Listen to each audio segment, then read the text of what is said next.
Welcome back, everybody. This is Fantasy Football 201. This is an advice show within my channel to help you in fantasy football for the 2021 season.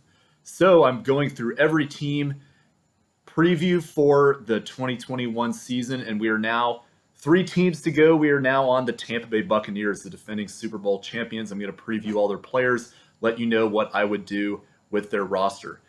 We got 2 teams left after that, Tennessee and Washington, and then we will get into more advice-specific videos. So if you're interested, check out my channel. I do fantasy football, but I also do a lot of other content too as well. So check out the description box below for agenda of things that I do. And if you're interested in that, then consider commenting, or subscribing.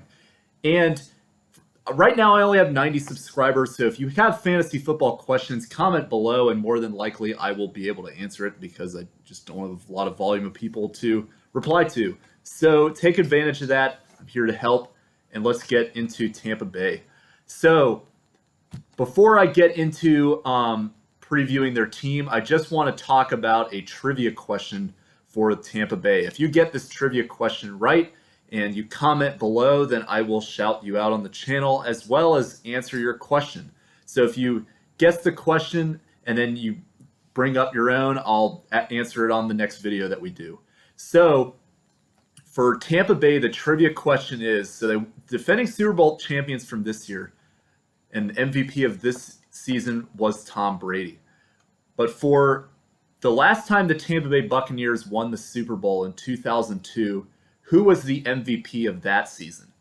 It's a little bit of a surprising player, kind of obscure unless you're really in depth about the Buccaneers or about 2000s NFL. But if you guess that individual below of who the MVP for the Buccaneers last Super Bowl in 2002, 2003 was, I will answer your question.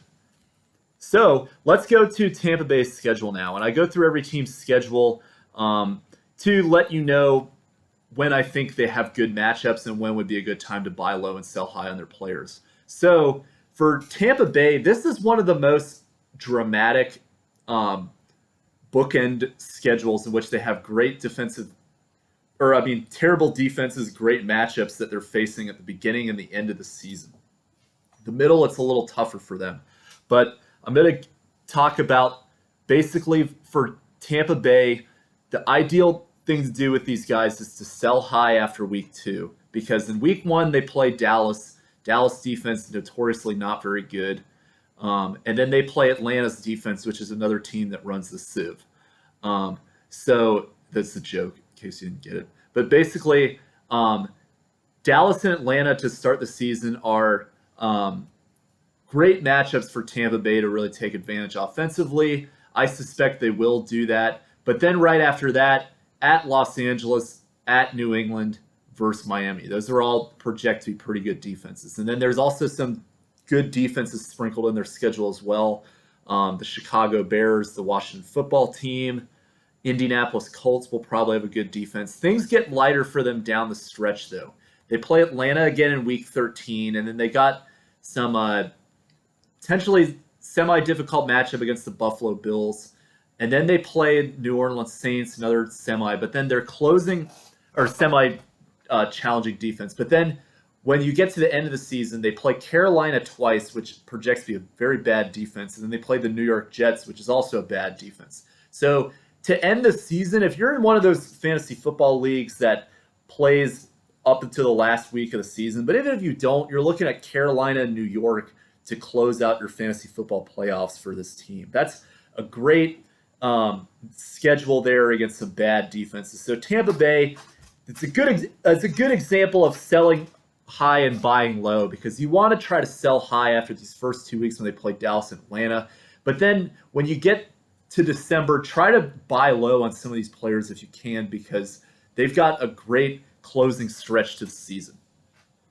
So we'll get into the players specifically, but my general overview of Tampa Bay is that I'm very cautious with a lot of their players. And the reason being is because they have a lot of talent, but they don't really have a focal point of the offense.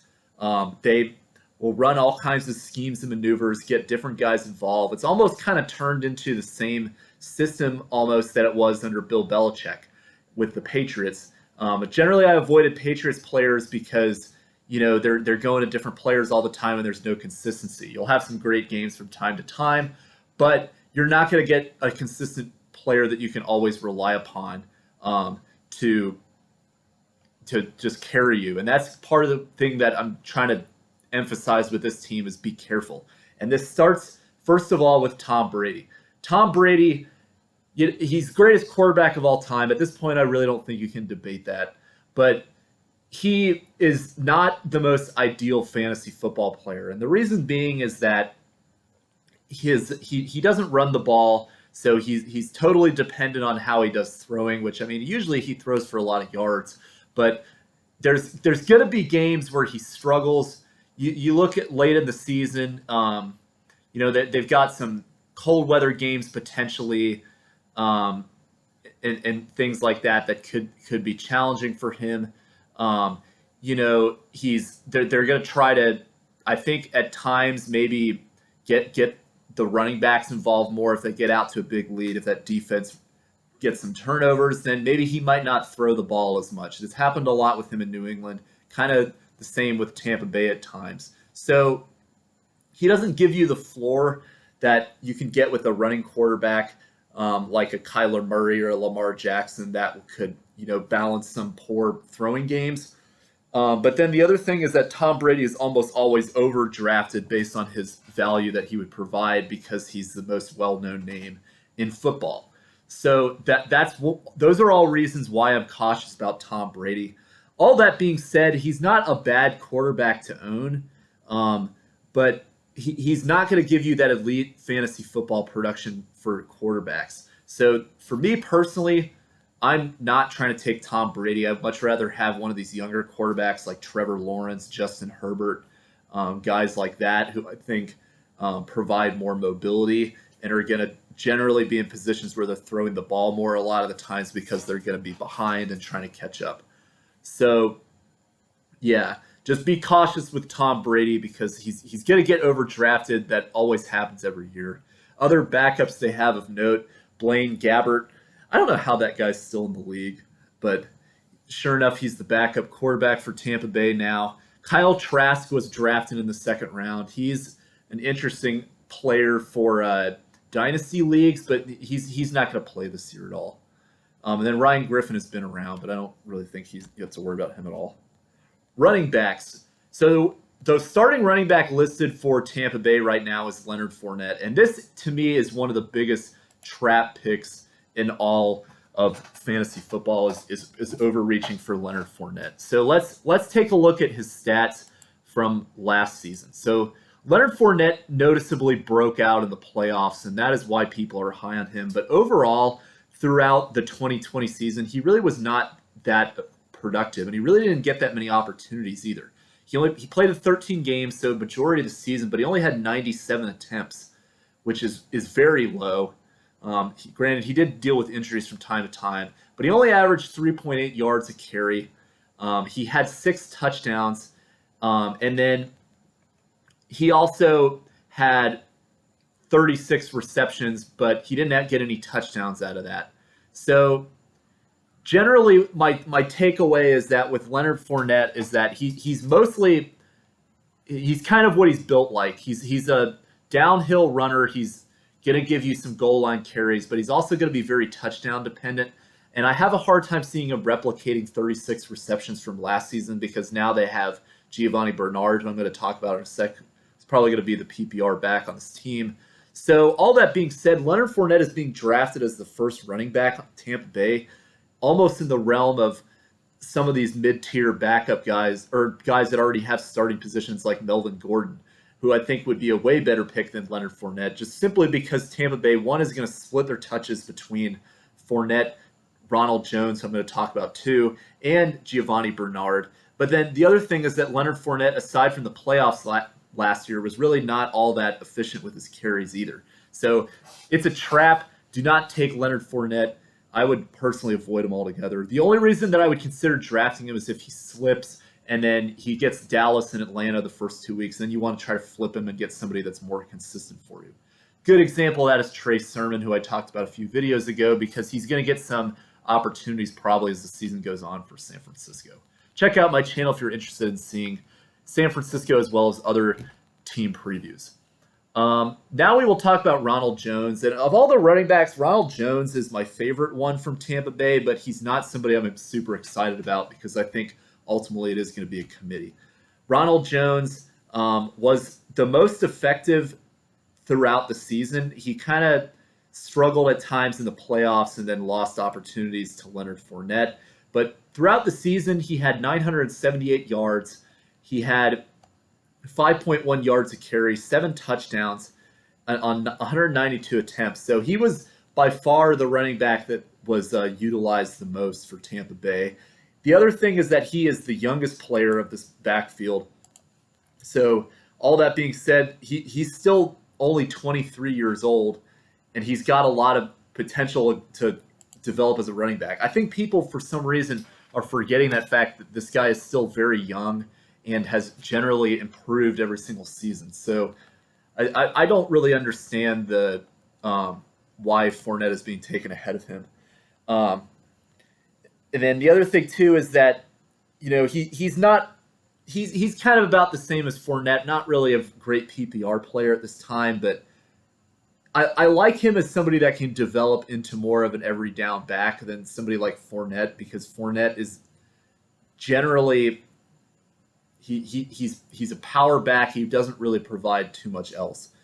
Ronald Jones, I think, is somebody that can actually has some room to grow, and the fact that he's being taken later in the draft, he really gives you some underrated value that you should consider taking if he falls to you. Giovani Bernard is another player they picked up. He was a longtime Cincinnati Bengal who's been very productive there for a while. He is an interesting player to me too as a PPR option because Tom Brady likes using his running backs a lot. We've seen that in New England for years. And I think that Giovani Bernard is somebody who's been a very productive PPR player even as he's getting older. He's going to be a sleeper to keep an eye on. Think something equivalent to the lines of J.D. McKissick potentially for this season. Going to be a guy who's probably going to catch a lot of passes, not necessarily going to be like breakaway plays necessarily, but I could very well see a scenario where he gets like 6 catches for 20 yards. And then sure enough, if you're in a full PPR league, that gives you a lot of value. So especially the fact that he's going relatively late in draft boards, he's a very good stopgap running back to take late who can give you some solid value there. And then other players, Keyshawn Vaughn has been on the team and played a little bit last year. He's the 4th string. Not really too concerned about him unless any injuries happen. So now we will move to the wide receiver core. And again, there's some very talented receivers here, but they're very up and down. So let's start with Mike Evans, the number 1 receiver on the team. Mike Evans, he's the one that I like the most of these receivers because he is he led the team in targets.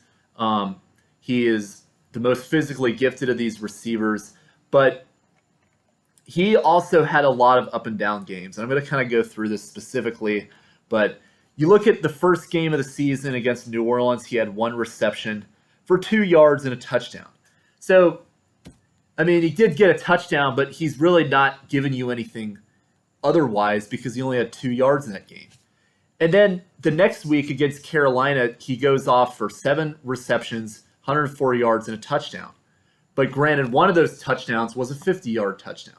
So, yeah. And then the next week, it's just even crazier because he got 2 yards receiving in the first game, but then he manages to do that again in the second game on 2 receptions, and he gets 2 touchdowns. So the level of touchdowns that he's getting per the amount of receptions is just totally inflated. So he's totally touchdown dependent. I know that's a 3-week sample, and that's an extreme exaggeration, but it relatively goes like that throughout the season. He has games where, for instance, he had 4 receptions, 64 yards, and the next week he goes for 6, 77, and a touchdown. He has 2 touchdowns on 3 receptions against Kansas City, in which he had 50 yards. But then the next week he had 3 receptions for 56 yards and no touchdowns. the last game of the season against Atlanta, he had 3 receptions for 46 yards. And this, I'm not going to belabor the point with all these receivers, but it's generally the same for all these receivers with Tampa Bay, is that they're all incredibly touchdown dependent. They're all very inconsistent in terms of the value they're going to give you from week to week. And Mike Evans is the guy that's their best receiver, is being the most extreme example of this. And he's also demonstrated this a lot in the past as well with Jameis Winston. So I'm not entirely sold on Mike Evans. I think if you're going to take any of these receivers, like I'm talking about like Godwin, Antonio Brown, or Mike Evans, I would rather have Mike Evans, but he's very inconsistent. I don't think you can really rely on him as a receiver that you can always count on week to week, personally. Then you have Chris Godwin. Again, Chris Godwin is another player that I think would be solid value to have, but much like Mike Evans, a lot of up and down performances. And that is because Tom Brady, he spreads the ball around. He's a very good quarterback. He's going to read the play or read the field well. And if teams are going to take one of these players out, he'll adjust to it. And it changes week to week, and you can't predict it. So this is why I generally try to avoid a lot of these receiver targets. Antonio Brown, I mean, you can take that risk if you want, but that guy is he's just a mess. Like he had like more off the field issues, I think, this offseason. Who knows? I think having Tom Brady around as his mentor helps him, and he's of course gonna have the potential to go off for games, but I just feel like it's like one of those ticking time bombs where you never know if something crazy is going to happen and then he's just out for the whole season, off some suspension or something like that. So I'm just going to generally try to avoid Antonio Brown unless he happens to slip tremendously. There's actually 2 receivers that I do like on this team, and I'm going to talk about them, but that's purely because of the hype. These guys probably will not get drafted, but they are worth keeping an eye on. And it's Scotty Miller. I'm going to talk about him first. Scotty Miller, a guy who's been on the team and has had some relatively productive games with Tampa Bay in the past, and Tom Brady has a pretty good rapport with him. So he's the guy that I would potentially, week to week, you could throw him in, or if he gets a good game, you could try to flip him. I wouldn't necessarily rely upon him. I'd try to more go the latter route of flipping him, but he's a good guy to keep an eye on who's probably going to be available on waivers to start the season. And then another one to keep an eye on, and he's even more of a sleeper, is Jaelon Darden. He is a 4th-round draft pick for Tampa Bay coming out of North Texas this season. He could have some potential opportunity as well as a guy that could sneak in there and have some good games from time to time. He's, again, going to be kind of more of a player that I'm going to try to flip if he starts the season well, but he's going to have opportunity if there's injuries that occur. And he's a guy that I'm sure is not going to get drafted at all unless you're in very deep leagues with very savvy fantasy owners. And then more hype that is just kind of getting overboard at this time is Rob Gronkowski. Moving to the tight ends now.